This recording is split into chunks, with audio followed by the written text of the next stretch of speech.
Yo, once again, it's on.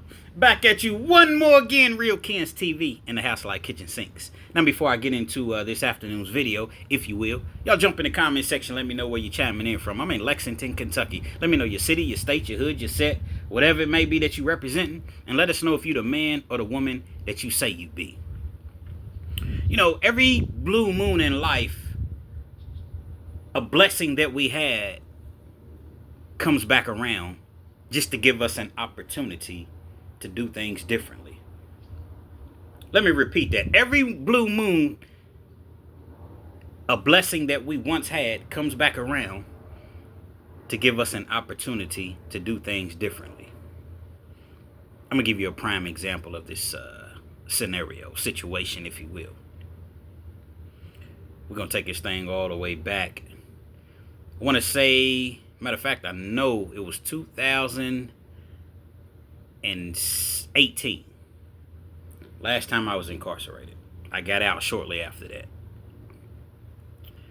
And I'm at this camp. I'm at a prison camp. Now, for y'all that don't know the difference between an actual penitentiary and a prison camp, it's a very, very big difference. See, in Kentucky, when you're at a prison camp, you're within 48 months of either serving your sentence out or going up for parole. So essentially, you're within 4 years of having an opportunity to go home, opposed to being behind them walls with them lions, tigers, goons, gorillas, and birds and hyenas, etc. You got people that have life sentences. You have people that's on death row. Now, they keep the people that's at death row, they're primarily at Eddyville, so they're at a different facility. But you have people that have 40, 50 years, and they have to do 85% of that time before they go up for parole. So it's a tremendous difference between the two. Whole lot less violence at camps. As I mentioned, people's trying to go home. Yeah, you do see fights, you do see violence, and you do got some guerrillas. Don't get it misconstrued. You got some guerrillas, but they've calmed down. Maybe they changed their lives. Perhaps they're just being a certain type of way because they're ready to get back home to their families. But just because you're at a prison camp don't mean that your head shouldn't be on a swivel. You're still incarcerated. So you have certain jobs that's on the yard. The majority of the jobs on the yard pay, I don't know, 25, 26, 28 bucks a month. You have jobs such as working in the laundry, working in the kitchen. Kitchen jobs usually pay a little bit more, 50, 60 bucks. Working in landscaping, which you're responsible for, just landscaping, the flowers and weed eating and, mowing. And there's a whole janitorial services or whatever. So there's a whole slew of jobs because inmates pretty much take care of the prison. Yeah, see, the cheap labor of paying an inmate 25, 26, 27 bucks a month opposed to paying somebody that type of money per hour or close to that per hour, $20, $21 an hour, $18 an hour. It's a lot easier and cheaper to simply pay inmates. And you don't have to worry about insurance or anything, workers' comp or anything like that. You have a couple jobs on the yard that pay you, $150, $140 a month. And there's one particular job that I'm speaking of, and it's called PREA, Prison Industries. A lot of other states, they call it prison industries just as well.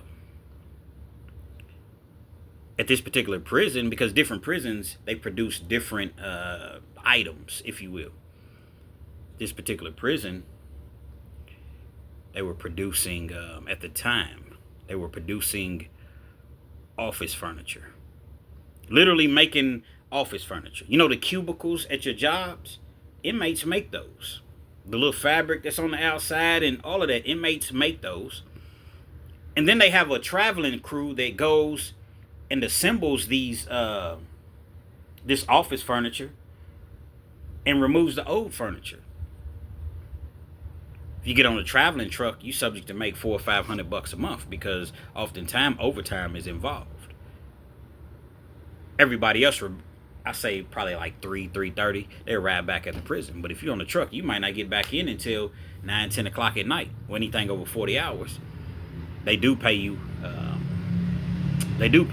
Time and a half. So I believe the job is like $1.25 an hour.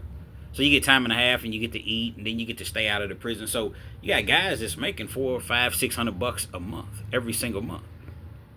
It's not a lot of money, but in prison, that's a lot of money. A lot of guys will save that money up. They may spend some. If you're smart, you spend a little something on commissary.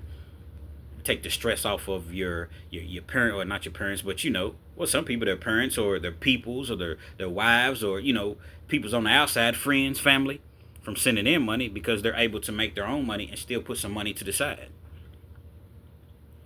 Well, you had this dude named Clark. Clark is an inmate. Clark, he worked at PI, but he worked in the office part of PI. How do I know? Because I worked in the office part of PI. I wasn't really with the manual labor type thing. Every once in a while, they send me out on the truck, but most of the time, the people that went out on the truck was the bootlickers. Not everybody, because it was some cool cats that they sent out, people that really worked hard and that they liked or whatever. But if they needed someone extra, they're going to send a bootlicker out there. I really wasn't a type.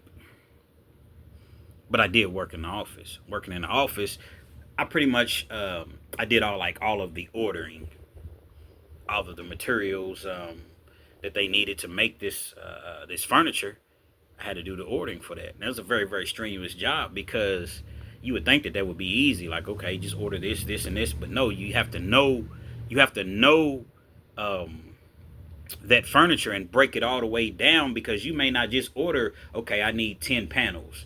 This particular panel at this particular height, okay, I need a panel, I need the legs, I need the screws, you have to know all of the ins and outs of that panel. So everybody couldn't do that job.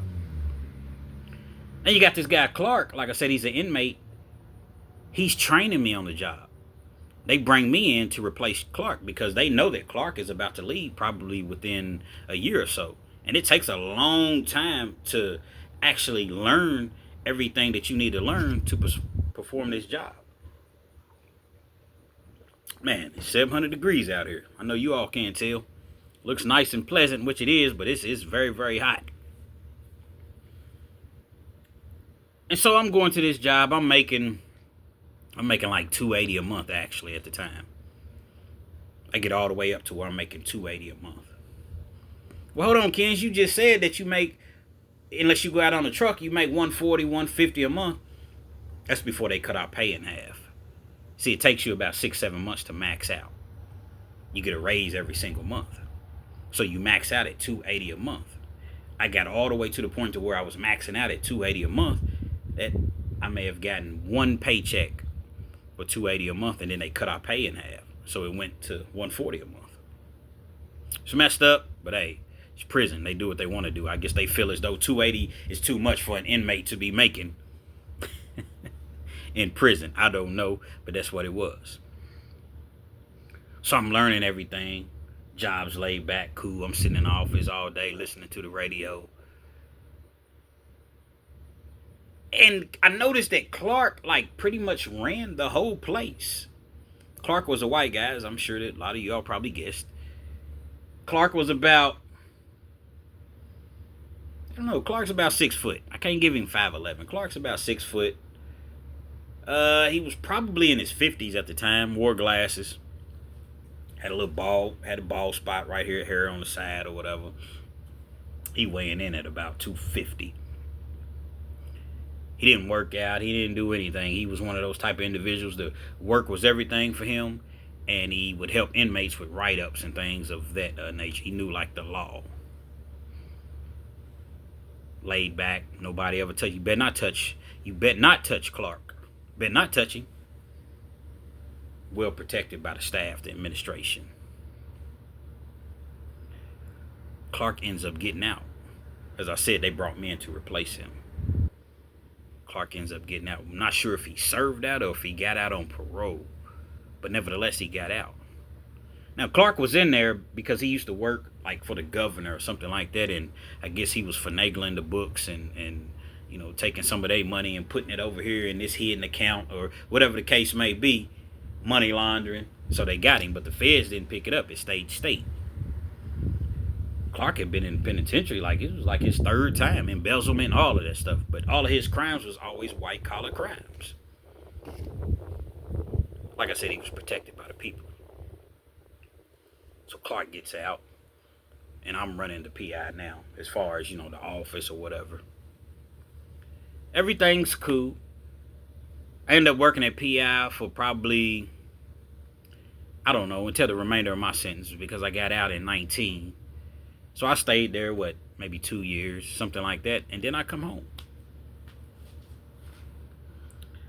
I'm at work one day, and I go into the store. Matter of fact, I was door dashing. I go into the gas station. And so, as I'm walking out of the gas station, I see Clark walking into the gas station.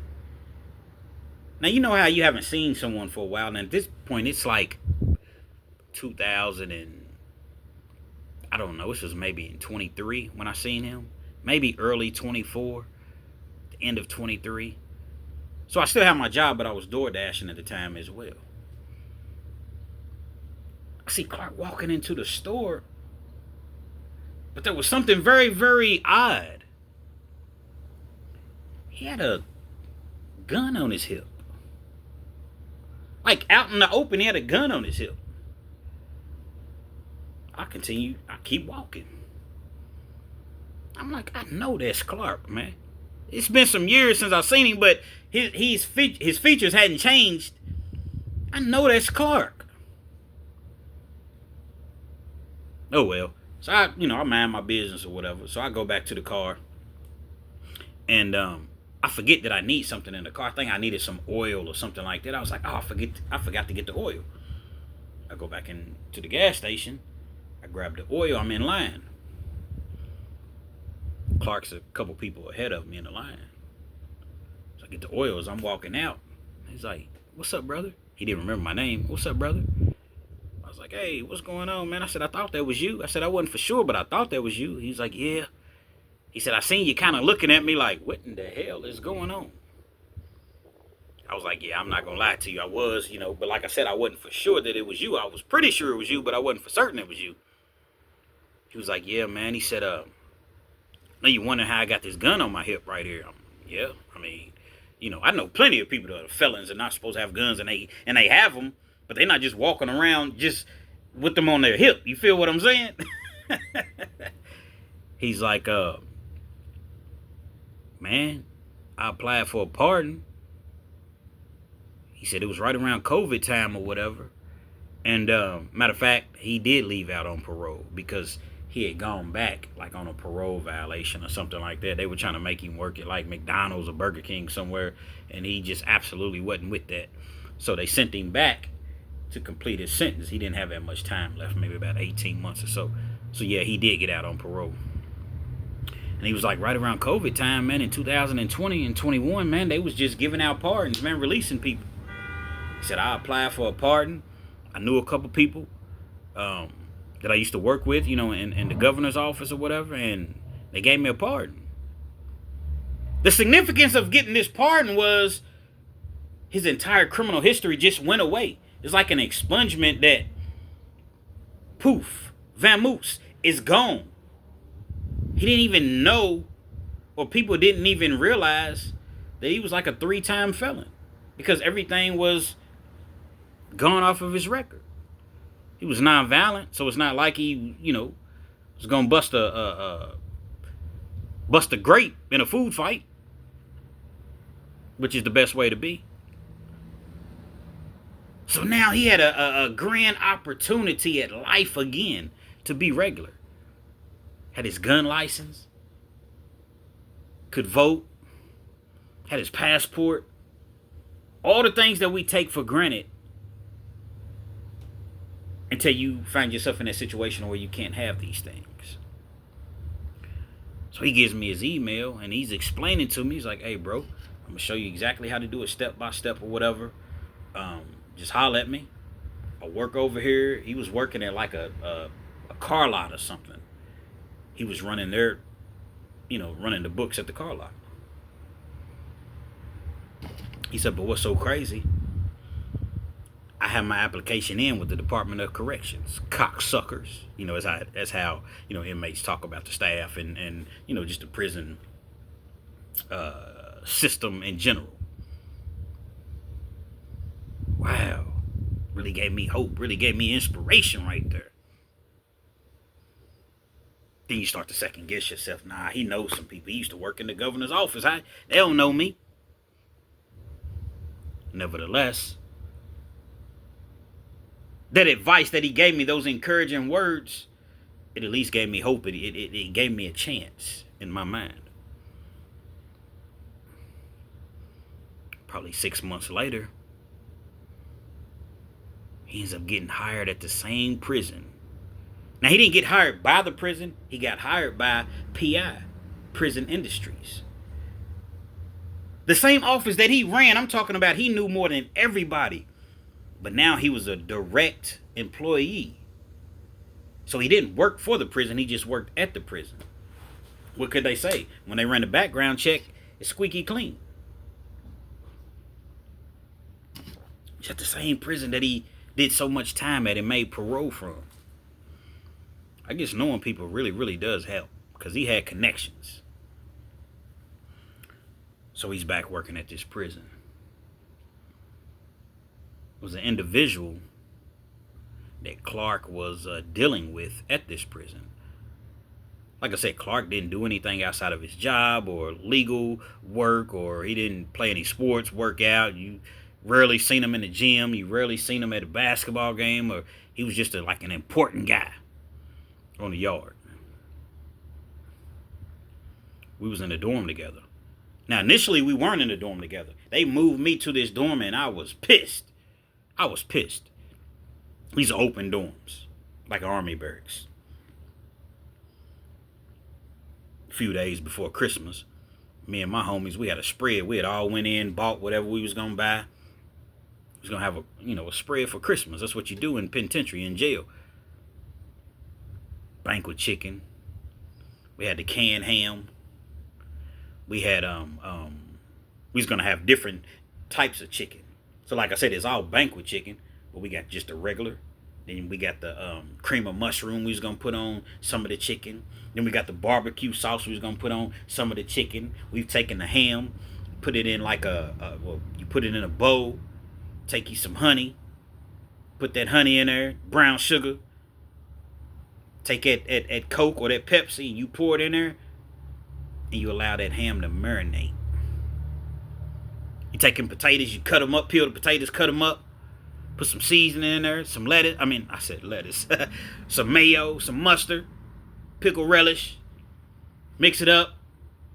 Let it sit on ice all night. You got your potato salad. You got your Bush's baked beans, brother. You got your they sold dressing. Anything that you can think of. Cranberry sauce. Like I said, shells, macaroni and cheese, the glory greens with the potatoes, the glory green beans. You got your apple pies. You got your cheesecake. All of these things we were going in on, and they moved me to a different dorm. I almost went to the hole that day. They moved me to a different dorm. I didn't really fool with nobody at this dorm. I was cool with people, but the people that I rock with was in the dorm that I had been in for like 6, 7, 8 months straight. I sleeping right beside Clark. They got different units. Everything's open bay or like an army barracks, as I mentioned. But you might be on side A, then you got side B, side C. You just walk through a door, and then you're at a different, you're in a different dorm. I was sleeping right beside Clark.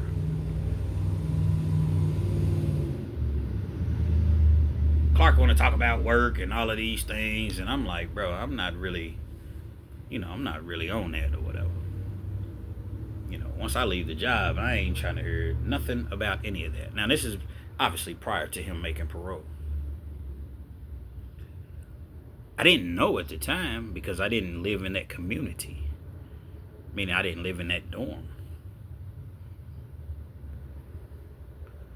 Clark had a boyfriend on the yard, man. And they were very, very close. The individual's name was Brandon. Brandon was a white dude, black hair, smooth face, because he shaved his face or whatever. Brandon, he probably like 5'9", 5'10", maybe 180. Shaved his legs, all that stuff. They was an item. They was a couple. Brandon had like 25 years. He got into a car accident, and then he was drunk. Someone was unalive, so he goes to trial. They was trying to give him way more than that, but he gets 25 years. Got to do 5 years to the parole board on a 25-year sentence. He still had maybe, I don't know, about a year and a half left before he was going up for parole. They did everything together. I'm talking about they really acted as though they were a family. You would see them arguing sometimes. He was well taken care of. Clark was well taken care of because, you know, the administration or whatever, and I'm not sure if his family sent him money or whatever, but he was super straight because he was always doing something. So if he filed a motion for you, a shock probation, which means after you've done at least 180 days or prior to serving 180 days, you have an opportunity to get out. It's up to the judge.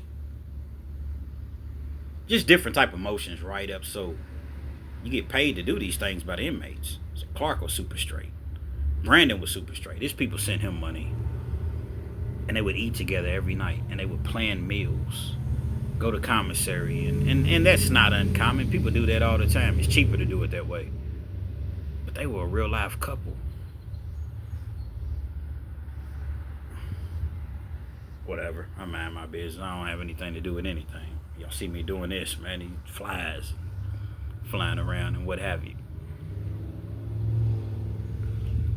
And so I ended up staying in that dorm. I worked my magic and got back to my dorm, but I was over there for like a month, 3 weeks. They had dogs at that dorm.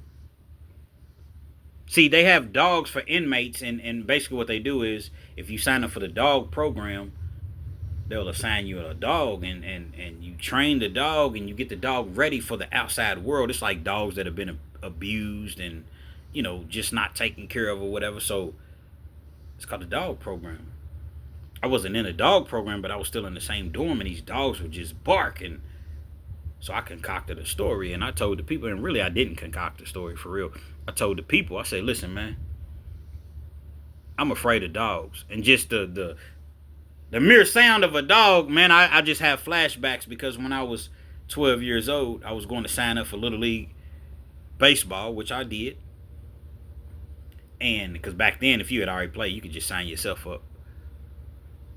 And I go to sign up, and these two pit bulls jump the fence, and they come at me. But I had the instincts even back then to where I seen how they were just barking and growling, and that fence wasn't very high at all, and there just happened to be a pole laying on the ground. And it was one of those poles to where it was like a L-shaped pole. And them dogs came at me. I'm 12 years old, man. And I'm fighting them off, man. They coming at me like just really vicious. I don't even know what the problem is. The owner came out there and he calls the dogs off and they run back. I take off running, run to the building or whatever where they having the sign-ups.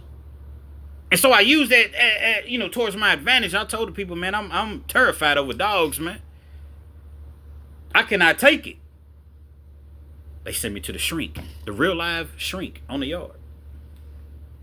I'm in her office. I'm on a couch just like this. I get her laughing. She likes me.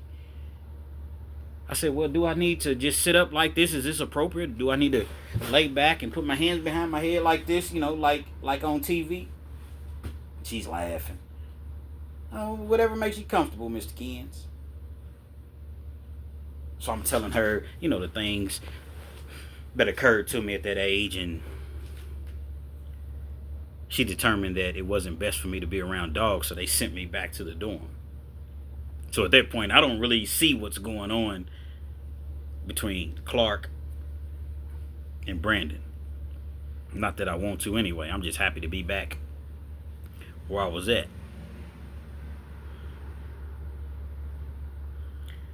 Well, like I said, that's the backstory as far as how I went about knowing who Brad was. And you fast forward a few years, Brad's back on the, I'm sorry, Clark's back on the yard. Only this time he's not an inmate.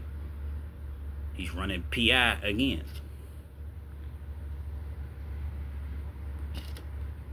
People can't believe it, but what can they say? As I've already mentioned. Immediately once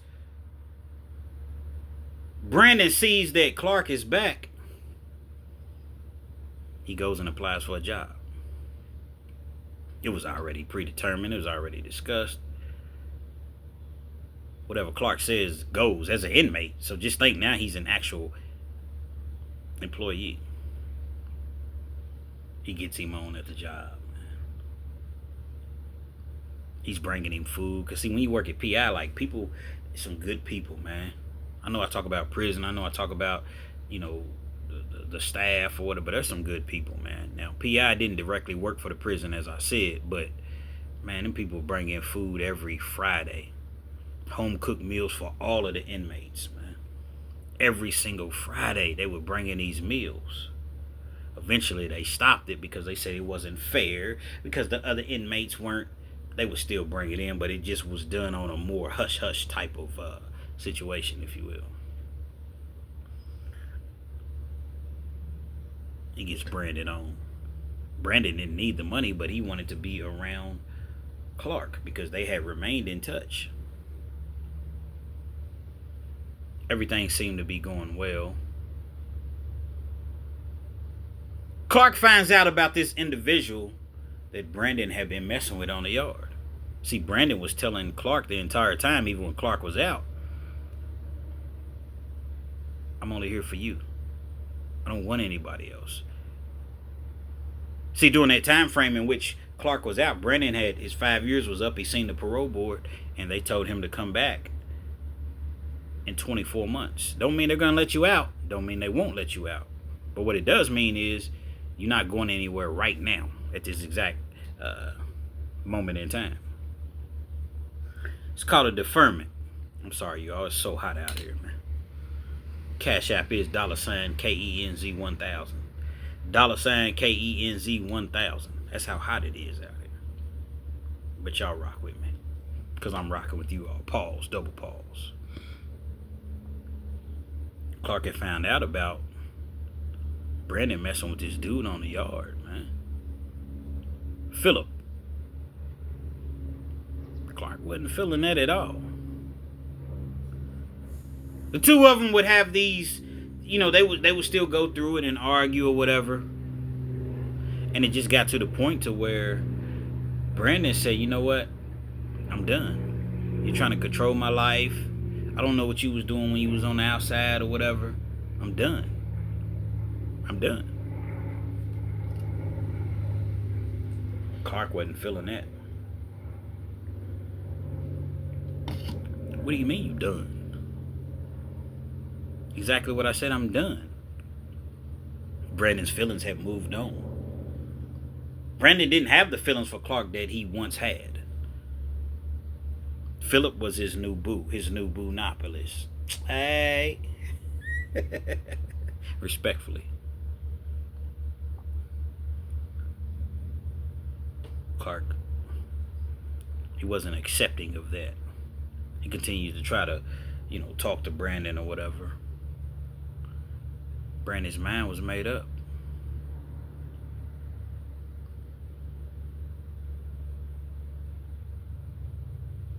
Clark is vindictive at this point. He's boiling. Ears are steaming. Smoke coming out of his ears. He has Brandon fired from PI. Wow. You really get me fired? Now, Brandon didn't really, he didn't need the money, but he got to the point to where he was cool. He was going out on the truck. He was making extra money. He was He had benefits of working at PI. Wow, you really have me fired? Because you can go up to PI and even if you don't work there, you can. It's just a building, so you can go in and talk to whoever. Like, it's not like it was a high level security or whatever. Wow, are you serious? You're just gonna have me fired like that? You gonna take my job away from me like that? So they beefing, they going through it or whatever. Clark done let I guess, I don't necessarily want to say the power go to his head, but I guess he's hurt, man. And sometimes when people are hurt, not condoning that sort of behavior, but sometimes when people are hurt, they do the most. They do extra. Okay. I got something for you.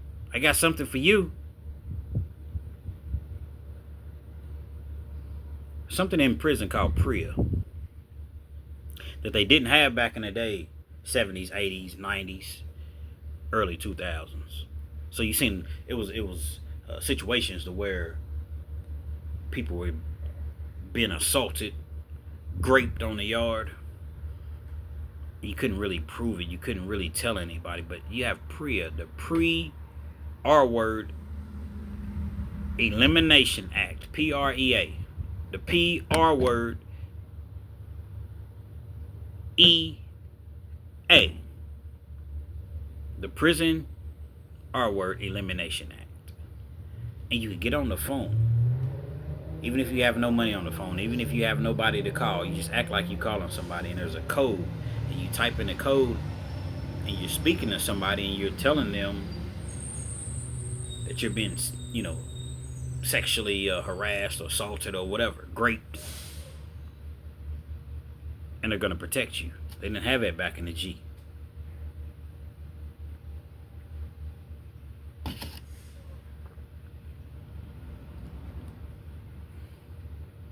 Brandon reported Clark to PREA. Of course, Clark is going to deny it. But DNA don't lie. You see, being that they worked at the same building, Clark determined the schedules and if Brandon was going to go out on a truck or what station he was going to work at, because they had different stations. You had the wood side.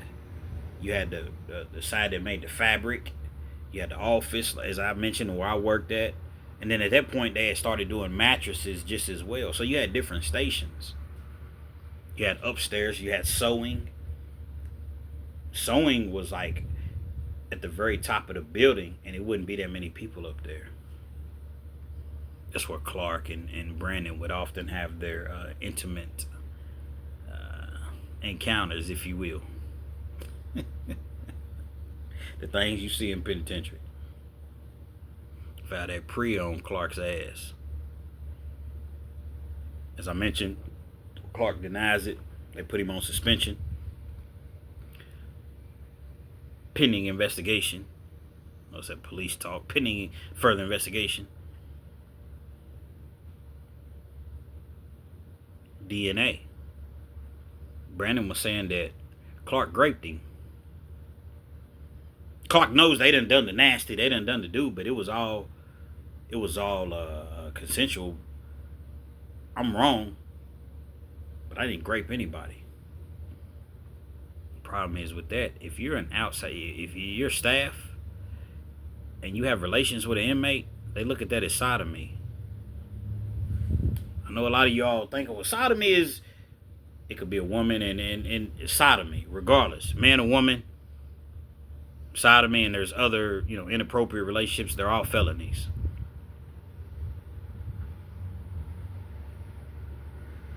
Of course, Clark didn't want to take the DNA, so he just voluntarily resigned. But no, Brandon's not letting him get away with this. Not this easy. No, sir. We're in a Commonwealth state. Once you file a charge or a complaint against somebody, guess what? Even if you come back later on and you say, nah, I changed my mind, I had to change your heart, the Commonwealth's picking it up. They made Clark submit to a DNA. I'm not sure if it was a DNA, but somehow they know to where if the two have been intimate together. So whether it's DNA or whatever the case may be, it came back that the two had been intimate. Only thing that Clark could say was it was consensual. Yeah, but you're still in violation because you're having relations with an inmate. Now the inmate is suing us, suing PI, which was a separate entity from the prison, suing the prison, probably suing your ass off for something that he was down with. Y'all rock with me, man. It's 800 degrees now. $ KENZ 1000. $ KENZ 1000. Why? Why is it 1000? Because I keep it 1000. They go through the process, court process. Catch a felony case, it's going to take a minimum of a year if you're really, really fighting it. Oftentimes longer. 18 months, 2 years. Brad can't really go to trial with it. Clark. Keep calling him Brad. Clark. Same name. I just refer to him as Clark. Some people refer to him as Brad. Clark really can't take this to trial because how am I going to beat DNA? How am I going to... Prosecution, they trying to really, really hammer him, but they can only do so much because they can't hit him with a sentence enhancement because he doesn't have a former record. He's been expunged. He ends up taking a plea deal for 3 years, and they send his ass back to prison, man. Just not to that prison.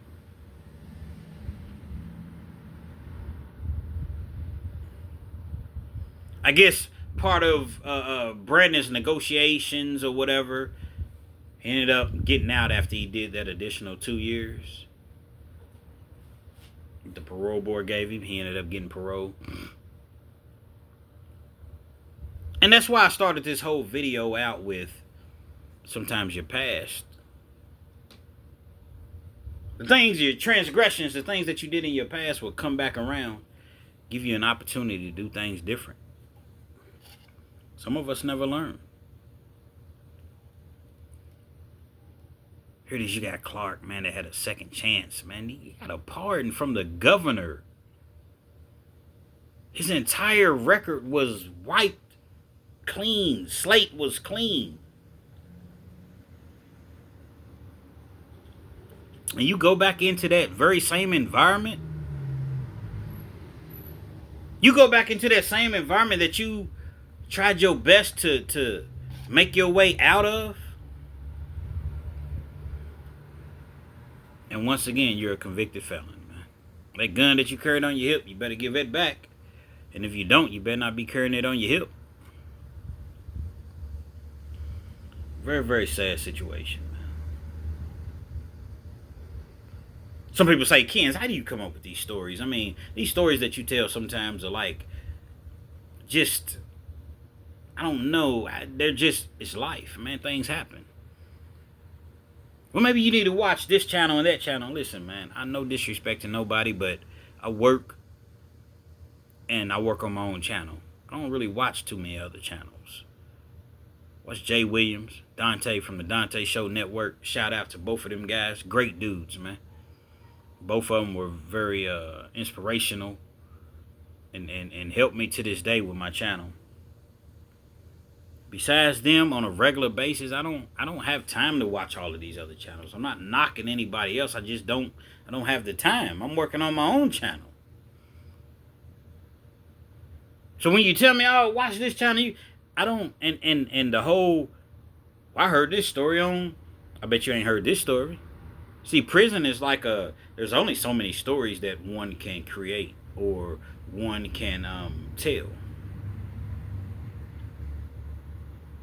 I don't have to steal ideas. I don't have to steal stories from anybody. How can I when I don't watch their channels at all? They're way, way bigger channels than me. I ain't tripping. Congratulations. And I say that not in a facetious way, like congratulations to you. I know that my time is going to come. Blessings come in abundance. But until my time does come, and it doesn't even matter when it comes, I enjoy chopping it up with you all, the people, man. This is therapy to me. So as much as I'm helping some of you all are helping me. It's therapy to me, man. I would imagine that at this point, Clark is still in the penitentiary. Maybe he's out. I don't know. I'm going to have to look him up. Probably should have looked him up so that I could inform you all if he's in or not. But guess what? That'll give me reason to make a part 2 to this situation. Clark had everything that anybody could ever imagine. You know what I would do if they gave me a pardon right now? Huh? Do you know what I would do if they gave me a pardon right now and my record was just wiped all the way clean? I best believe I'm working on it, but it takes time, man. It's a turtle, man. Turtle don't always lose the race. But right now, I'm rocking on a turtle. Matter of fact, I'm probably on a snail right now, but it's all good, man. It's all good. He had that opportunity and he blew it, man. He blew it. And went back to prison. I'm not going to call him innocent, because he knew that it was inappropriate to be messing with an inmate once he had that position.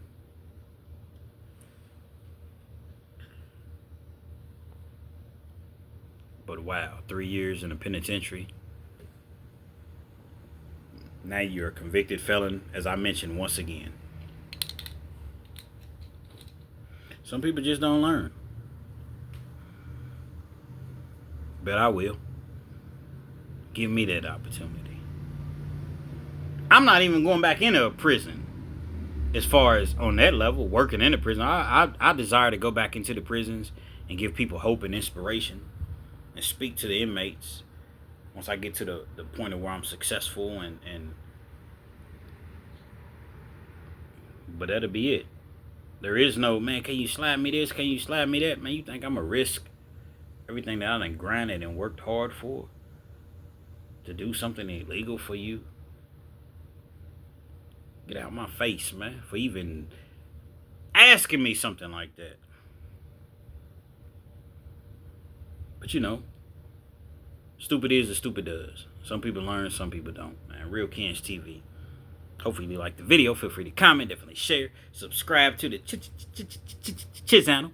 If you're not already subscribed, be sure to hit that post notification. So anytime I bring you this action and this heat, guess what? You're amongst the first to receive. I'm about to get out this hot ass sun, man. Flies flying around, and I'm about to get somebody to start interviewing me in an air conditioned environment. I've been thinking about doing that, having a person interview me and I just tell my stories. But sometimes I tend to jump back into prison mode. Had a young lady that wanted to interview me. Actually, she did, but it never. We never really completed the interview. I went through my Hannibal Lecter. You know, the last person that attempted to interview me, Clarice, I just living with some fava beans. Fly on back to TNS, Clarice. Fly, fly, fly. Real Kens TV, man. I'm out.